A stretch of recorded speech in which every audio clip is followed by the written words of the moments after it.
Hello, welcome to the Redmen TV. This is the uncensored match build-up for Liverpool versus Roma in St. Louis or St. Louis. I'm not sure. Louis? Louis, I go Louis. I went Lewis on the other video, so I'm hedging my bets. Yeah, you've split it down the middle. That's makes sense, doesn't it? I'm going to be 50% right and 50% wrong, so I'll take that. As you can see, Aubrey's with me to talk about the game, and as we've got a John and a Jonathan, so... Two Johns. You can have your full title, you can be Jonathan, just to distinguish the difference. I suppose the best way to talk about the friendly would be to look back at the Milan game, see what we learned. So let's do that. Okay. Why not? Interesting, the first thing was that it was a change of shape. For the first time in pre-season, we looked to play more of a 4-3-3. Obviously, I don't think it was personnel related in terms of fitness and injuries, because we had players who could play 4-2-3-1. So it was just, why do you think Klopp chose that particular moment to go 4-3-3? Just the players, or? Yeah, I think he didn't go 4-3-3 because he had to play 4-3-3 because of personnel and injuries. Yeah. He's only used 4-3-3 now because he hasn't had the players he feels, I'd imagine, to play 4-3-3 at any other point. But it was just so exciting, wasn't it? You saw the lineup, and it's funny because we didn't score the goals in the first half, but that team, I've got the team in front of me. Obviously, you kind of forget about the back line because the back line's where most of our injuries are. But Henderson and Sitton with Lallana and Wijnaldum either side, Mane, Sturridge, Coutinho. As a Liverpool fan, that excites me. I don't think we'll see it that often, but that you can't not be excited by a team like that. And again, obviously, you've got Firmino who could come into that, Origi who could come into that. It's really exciting to get that amount of players that many forward-thinking, attacking players on the pitch. But and again, I kind of agree. I read this point, I think it was Kristen Walsh on the Echo, and it really summed it up for me as well. Everyone's kind of thrown wrote Lallana off. Everyone's gone, oh, well, he's bought Mane and Wijnaldum. Lallana's not getting anywhere near this team. And actually, Lallana was a core part of the side that did well last year. And there was times we sat here and said, Lallana's the one who's bought into the Klopp ethos so much. And you actually saw that first game back. I know he came on for injured Grujic when he against Chelsea, but first time back, proper start and in a position, he's moved them more central, and he does that press really, really well. And his criticism is that he doesn't have the end product, but when you've got 3 or 4 players on the pitch who are meant to have the end product, maybe there's a role for him there. But so I think the reason he's gone to the 4-3-3 was he was able to actually field Lallana, Henderson, Wijnaldum. He didn't have those options before Sturridge has come back into it. And what did you make, John, of Milner left playing? He obviously, Klopp's come out and said, what's the word? He hasn't been able to get the left back he wanted. We know that because Chilwell has obviously just signed a new deal at Leicester. So he's kind of dropped a hint that he's prepared to use Milner as a backup left back, and so he started him there.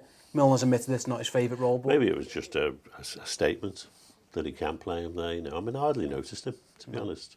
I don't think AC gave us any trouble down that side at all. They had the pace on the left side, didn't they? So, that was almost just sort of passed by. But what do you think of the fact that he might be there? I'm not overjoyed about it, to be honest. I mean, not only is he wasted at left back, but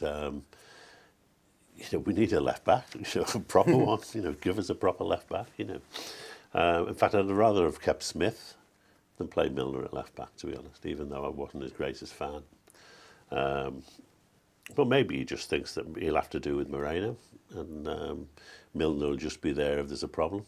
Yeah, I was thinking this, and I'll come to you, Jonathan, on the left back, is that we sold Brad Smith, and obviously me and Aubrey have said we must be getting the left back in, and we've been saying it now for 2 weeks, and we still haven't got a left back in, and now the links have dried up the last few days, which might be good because Siglio this morning, wasn't it?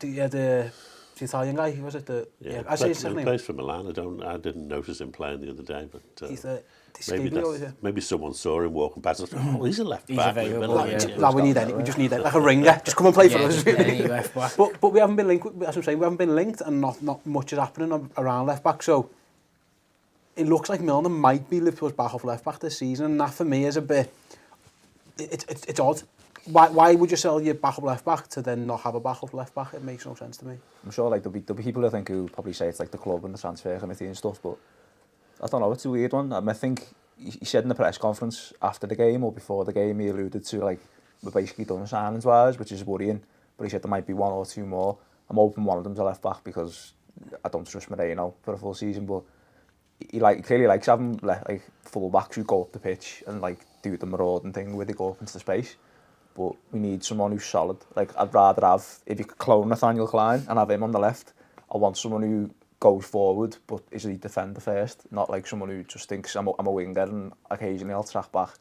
So, I know you can get away with a left back like Milner occasionally, but you come up against City or Chelsea, Tottenham, whatever. You don't want a left back. Well, my like Milner. I was going to say my point would be, again, I can see the Moreno against crap teams. I can see why you play him because he bombs forward and stuff.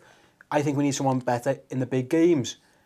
But then that can't be Milner. Milner should, if anything, it could be the other way around where you might want a left back who can defend, and then if you're playing someone crap, you might go, you know what, you could do with James Milner's creativity, but alas, it doesn't look like. Well, we'll wait and see whether he plays. Do you think he'll start? Just a quick on that left back. If he's going to be the backup, he needs minutes there. Yeah, he does. I didn't think he'd start the other day. I don't think he'll start today, which probably means he will start. I think we'll see Moreno in there just to give it the rotation, but who knows? And like you say, he's going to have game time if he's going to have to learn that position because. I mean, he's also getting rid of Flanagan. I mean, he could have played him at left back if he wanted a defensive player. Absolutely. So it's just strange what he's doing. It all points to that there's someone coming in, or they've put all their eggs in the basket of Chilwell. They just believed he could sign him. It's strange because the other thing is Clavan's new on that side, and with the injuries at the back that we've got at the moment. If Clavan's got to learn a partnership, he's got to learn who's going to be his left back, whether it's Moreno or whether it's Milner to start the season. But in all honesty, we're playing Arsenal first game of the season in 2 weeks' time, and I'm not happy with Moreno or Milner starting at left back. especially if he's coming up against Sanchez on the right. Yeah, and that's that worrying thing, isn't it? It's not good. Like everywhere else on the pitch, I've got the massive optimism of new season, anything's possible, and I think we've made good signings. But that left back position, I'm going. If anything, we've made it worse, haven't we? Since closing the start. At least we did have Smith and Flanagan in those options. Doesn't bode well, does it? But let's focus on the positives of that game then, because we battered them. To be fair, it was 2. It could have been 10. I think we were all over them. And the first half team done okay without really creating, but it was the injection of pace in the second half that really opened the game. Origi intrigues me. In that he's looking now like he's really banging the door. I think Daniel Sturridge... He's our number 9. He's our first choice. He's our number 9. And I think Daniel Sturridge is well better than him. Yeah. But I could see Origi playing in certain games. Like Klopp did it last season, and I thought it was mainly fitness based in that he didn't think Sturridge could do the press and the running that he wants them to. But listen, the lad now, Origi, can't be doing much more to say. I understand Daniel Sturridge is great, but here's me and I can do this. It's a big season for him, isn't it, this season, Origi? Because this time last year, we were going into the season with Origi as our main forward, thinking, Jesus Christ, he doesn't even know how to play as a forward. And now we're looking at him thinking, he could be the number 1. He's pretty, The thing I thought was that Sturridge is actually too good for the rest of the team. I don't think the other players have a clue how to play him. Yeah. He sort of wanders around on his own trying to do things. And I don't think he's yet found players around him who know what he's about. John, he's got a link. He's got the Coutinho links there, isn't it? But other than that, Yeah, but Origi, he seems to fit in perfectly, doesn't he? I think in that second half, him and Firmino were just outstanding. But I completely agree with that. And again, the reason why I say if I ever get asked to do the starting 11s, I'll always put Origi until more basis at the moment, is because I think he's even though Daniel Sturridge, on a one-to-one comparison, is a better striker, more proven, more history, and is just a better striker for the team and for how Klopp wants us to play. I don't think Sturridge is that. Sturridge comes too deep. He definitely doesn't go up and try and contest headers. He doesn't hold the ball up, whereas Origi gives you all of that. And there's that argument of, like you're saying, did he play Origi away at Dortmund because Sturridge is not quite as fit? Actually, no, he probably used him because of tactically is what he needs him to do. And we're basing this on the Daniel Sturridge that we kind of seen in fits and starts over the last 18 months and 2 years ago. He ain't got that pace anymore. You're talking about the injection of pace. Sturridge hasn't proven he's got that pace back, or he's still got that pace. Whereas you're looking at a Mane, Origi, Ojo front line, or a Mane, Origi, Wijnaldum, because Wijnaldum's not slow. front line is just frighteningly fast. And what we know, the Premier League, it can cover a multitude of sins. You can have a terrible holding mid. You could have a kid at right back and Milner at left back. If you've got Ojo, Firmino, Mane and Origi running at you at the other end, you're probably going to win that match. Yeah, and I suppose I see it in my head is that I wouldn't be surprised if Origi starts Arsenal away. Yeah. But every home game, I think Sturridge will play, and like against the crap teams away, you'd want Sturridge because he's good enough to just beat. I remember Bournemouth last year; he was just the best player on the pitch. Yeah. We were crap, and he just scored 2 goals and won. And even West Ham, when he was injured a couple of years ago, and then he just come back and scores because that's what he does. But I do see a point in big away games that Origi might be the one. Again, there's no point. Again, the defence, there's not that much to talk about really because there's only 2 left, so they're going to play. Klein's probably going to be. Well, Klein is the right back, so there's not much there. But is there anything that you might? Sorry, John, I'll reword that. Do you think he'll go back to 4-2-3-1 tonight, or do you think he would stick with 4-3-3? And what would you prefer to see? I thought the other day that the first half was his first team, basically. I looked at it and thought, oh, this is his first team. But then the second half came, and they were so frightening at times with their pace and their directness in the box. I thought, well, maybe I'm wrong. So I don't know, but I think it might just be personnel driven. I think Danny Ings has probably got to play. He has said he's going to get minutes. Wijnaldum probably needs more time. I think so. It'll be driven by who needs time on the pitch, I think, rather than anything else. Do you think it would be more likely to be the Barca game where we usually the week before is when the manager tends to play their I think the Barca game's the time when we look at the pitch and there's 11 players who play most of that game and probably start the Arsenal game. Yeah, I think I'd go along with that. And then let's talk a little bit then about I've got my stats, about Roma. Say it's weird with Roma. They've been in this training camp, haven't they, now in America for a couple of weeks, two weeks or something, and they played one friendly, and it was like 2 weeks ago. Yeah, on the sheet, July 17th. Yes, they didn't play them in America. No, they played that game before going to America, and then went to America and didn't play. Like, we've played 3 games in that time, so we should be. In theory, you think that we're much fitter or much more. And again, it's that expression match fit, isn't it? You know what I mean? Because they can have been trained. They're doing exactly the same. Even they could have been doing double the amount of training we've been doing because we've had to travel to games. But ultimately, match fit is different to the ability to run. They've got one eye on the Champions League qualifiers as well, haven't they? Because they start soon. Yeah, so they'll be looking at that as well. It's interesting that they've chosen to. We've got 9 friendlies. They've chosen to go the opposite way. I've played few and then maybe used qualifiers as well. So I don't know. This game's kind of been shoehorned in. It isn't part of the IC whatever it's called, ICC Cup. It's basically FSG have got a bit of a hand in Roma somewhere along the way. So and they've managed to get the ground in St Louis to have a game. I don't know in terms of value to Liverpool how much it's going to offer if we are just so much fitter than them. You know what I mean? At this stage, the competition level's been getting up and up and up. I don't know if we're just going to run them ragged. It's interesting, isn't it? Because there's a team there like Mane has played it. Mane started every pre-season game. I think he's probably the one who could drop out. Yeah. You look at those players. Maybe they've looked at it and they've gone, all right, we've got those 4 games of like the little pre-season tour of the Northwest. We know for a fact we've got the 2 games in America. But actually, in reality, Emre Can, Phil Coutinho, because you probably thought he would be going all the way with Brazil in the Copa America, so he wouldn't have been back until that tour. And then we had 12 players at the Euros who've only started getting phased back in. They could do with some game time. So what's actually happened is you might see the likes of Mane and Stewart, who've been there for all of these pre-seasons, drop out. And then you see Klein starts, Sturridge starts, Origi starts, Lallana starts, Henderson starts, Chan starts, because they're actually only one and a half games into the pre-season. Am I right in saying we play 3 friendlies this week? Yeah, this would be the third of it. No, sorry, this week coming, so we play Roma, oh, yeah, we play 3 Barca friendlies. and Mainz. So he's got to jiggle the squad around somewhere, and it might end up being that, I don't know if you get Jonathan, tonight might be, like Aubrey says, where because Roma aren't as fit as what you'd think, he might say, well, I can play all my Euros, lads, for the first half against these because they're not going to be run ragged by Roma, and then use Barcelona to, like John said, play the actual first team. I mean, it's going to be interesting because I think when we were discussing it in the office before, but they play Barca, isn't it, on like the Saturday, and then they play Mainz in Germany on the Sunday. Yeah. So we were wondering a while ago whether he's going to have like a weak squad and send that out to Germany, but going off the team we played against AC, you'd say there we've got 2 starting 11s and they are different and they offer different things. But I think with Roma, I just think he's just going to look at it and think, well, let's just go with the kids and just see what we can do. The kids and the lads who are just coming back. I mean, 'cause people like Kev Stewart, and that, he's been brilliant, I think, in that holding role, but people like Henderson, you know, he's still coming off that heel injury, he's going to need fitness and stuff. I think he might just look at it and think, well... Chan as well is going to get some he hasn't played anything sometime he's going to get on the pitch. But that's what I'm saying. I think Stewart has played himself into second spot as a holding midfield player.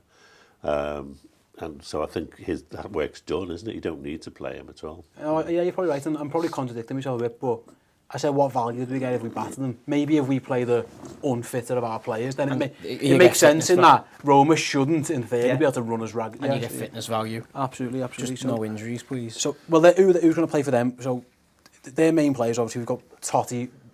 Does he need a pre-season? He's 40. He might just stroll him when he fancies, doesn't he? But De Rossi's there. Obviously, is it Nyangalan, who might be going to Chelsea? Dzeko up front. Salah, who nearly was at us. They're probably the main men. I always struggle with his name. Yeah. So they're not a bad team. They've got good players. Third in the Italian league last year, you know, the Champions League side. But in terms of, again, it's difficult to know what are they trying to achieve from tonight. We've got no basis on what they've done. It'd be interesting if they'd be a typical Italian side and defend very deep, because we're still struggling to do anything about that. Enough, and it'd be nice to see whether we can find a solution to it. Funnily enough, cheap self-promotion, I was on the radio this morning and I said, I said, I wouldn't be adverse to Liverpool going 1-0 down against Roma early, just because we've done it against Chelsea and we couldn't break them down. So I wouldn't mind if Roma scored in the first 10 and then we've got to go we go and beat them and break them down, because that's the one thing all pre-season and all end of last season that we really struggled to do was, obviously the Dortmund game springs to mind where we come back, but that was a one-off special game. That isn't a regular. But they weren't defending that deep particularly. They were still going. Well, that's what I'm saying. Yeah, that's what I'm saying. It wasn't like they parked the bus. No. Where if a team parked the bus against us, we've notoriously done it. So it might be if Roma could go ahead and then, like John says, shut down. Be an Italian side and we have to break it down. That'd be interesting to see, because in that instance, how much does pace help you, for example? That's when you might need a Daniel Sturridge. Exactly. Yeah, and we need to learn that, because I'd rather learn it in an inconsequential match and even just to show, like, ultimately we've played well across pre-season. There's only the one defeat so far against Chelsea, but we didn't score in that match, and there has been times where Klopp's come out and said it himself. You know, that first half team didn't score enough goals. We should have scored more goals.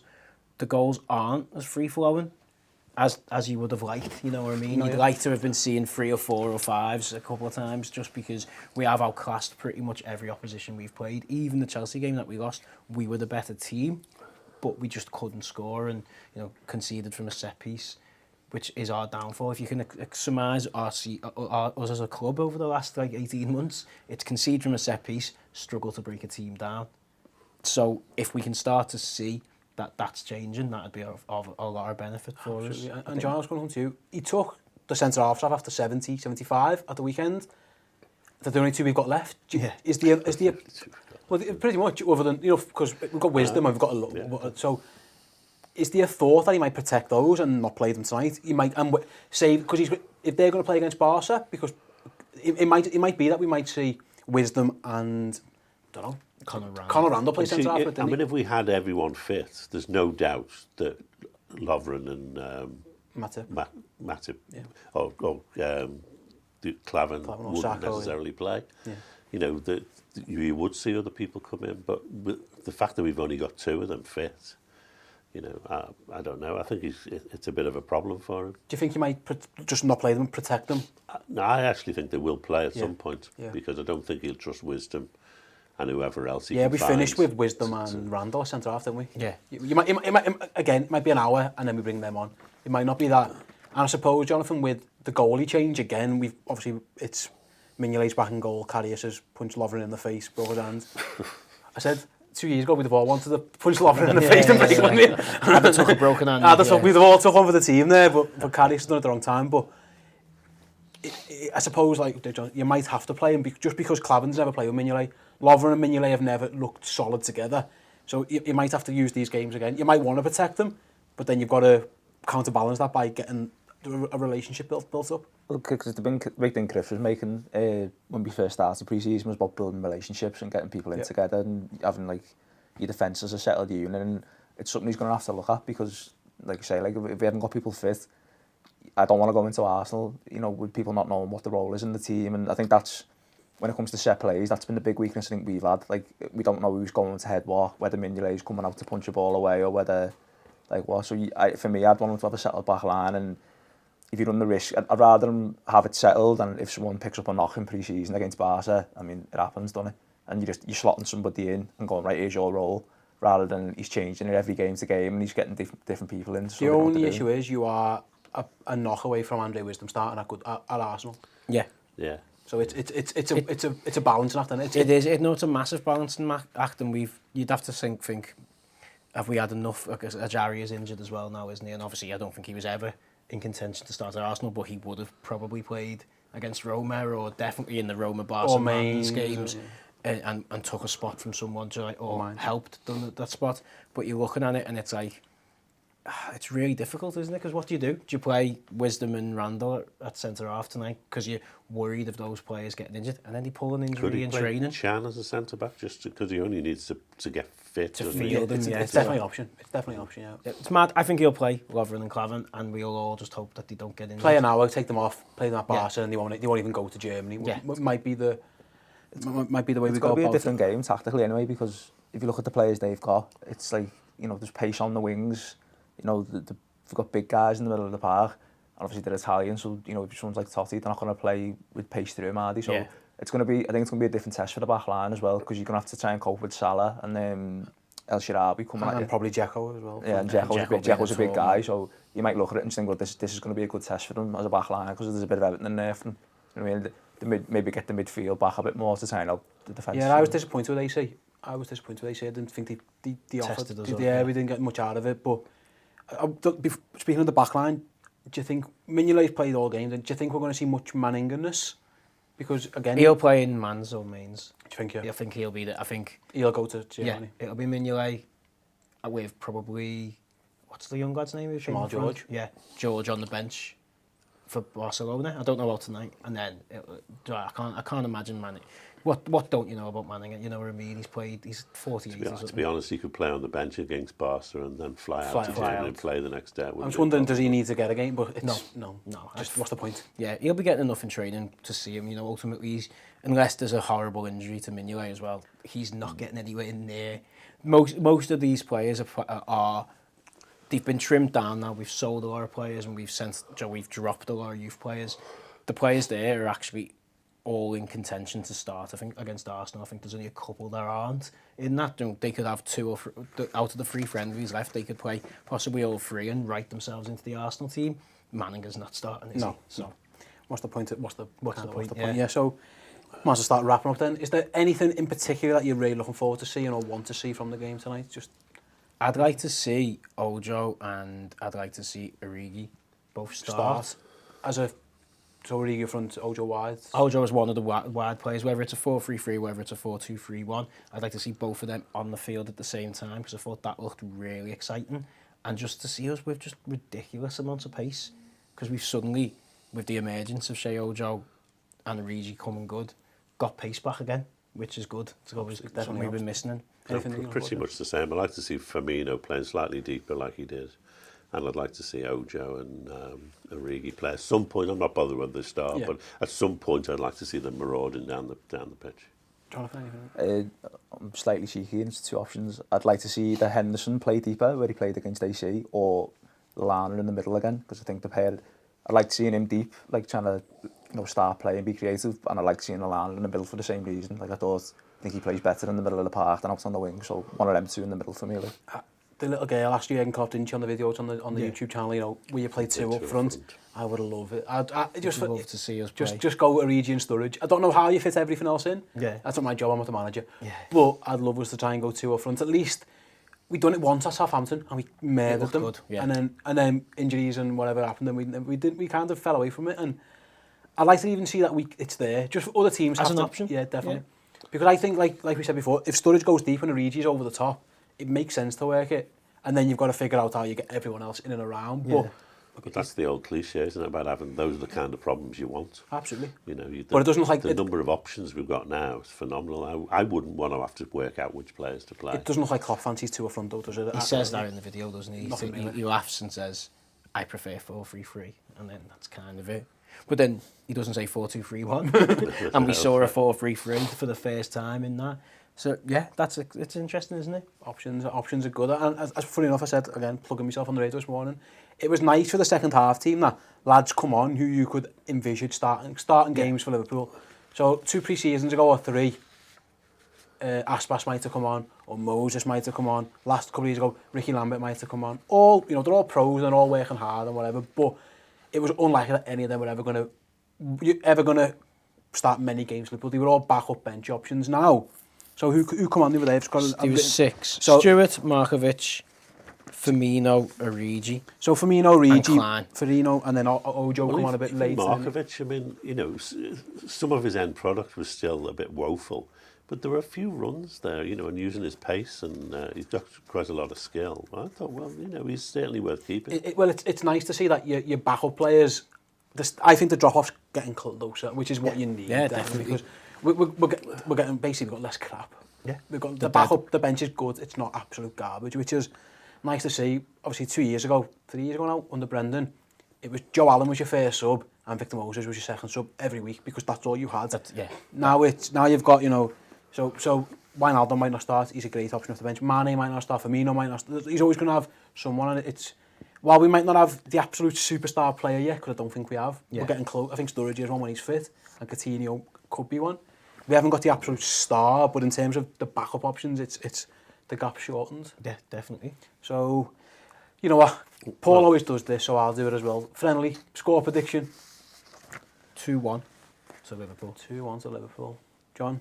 3-1 to Liverpool. 3-1. None of you trust on Man United to keep a clean sheet. I'll go crazy. 4-0. See, Jonathan's got the faith. I mean, stupid because he's going to let a goal in, isn't he? But have you not seen Man United play? I mean, I'm going to say, have you not seen him? No, Clavin's great, so he'll mop all the danger up. He's my new favourite player. And apparently I look like him. But as a bonus. I look like quite a lot of people. So. Yeah, again, we're going down that path. Been here, done that, but yeah. He's my new one. And so he's now my new favourite player. Brilliant. If your name's Ragnar, yeah, you've got something about you, haven't you? Yeah, definitely. And if you look like Ste, unlucky. Definitely. Unlucky. He's in better physical condition than I am, I'm sure. So I'd hope. As a professional footballer. I mean, listen, I've got a pound or two. I've got a pound or two, but I mean, I've had a busy summer, but I reckon I could do a job. I might be needed. 2 more injuries. Yeah, Andre Wisdom takes a knock tonight. Andre Wisdom, they'll be calling you in. Andre Wisdom's goosey, I'm in. They've been watching our training videos. The new one's coming soon. Tom's well getting a phone call from Jürgen. One touch and shoot training in. It's volley training's out. One touch and shoot training. I think it's out Wednesday. Wait until you see it. Good plug. So there you go. There's Aubrey doing the corporate spiel. Chris and Paul will be proud. Because you've not mentioned you're on the fucking radio 6 times this show, have you? Yeah, but that wasn't this show. I don't care. Yeah, Paul and Chris will be back sometime this week. They're having flights home. I think they're on planes and trains or automobiles as we speak. So you won't have to put up with us too much longer. We'll be sitting over there from now on. So thanks for joining me, guys. I say, guys, yous tune in. Let me know what 11 yous think are going to play. I think the match kicks off at 1:30, so let us know if you're staying up or you're going to do a record job like I'm going to do, because I'm a lightweight. All you foreign fans, by the way, fair play to you. that 4 o'clock kickoff, you're amazing, because my alarm went off and I just went, as if. I mean, I can record, you know, on Sky, you can record from your phone downstairs, so I just went, nah, record, back to bed. So fair play to you, yous are great. We're terrible. Yeah, we'll wrap up there, so thanks fellas, and I'll catch you all soon. Make sure you're subscribing, and see you later.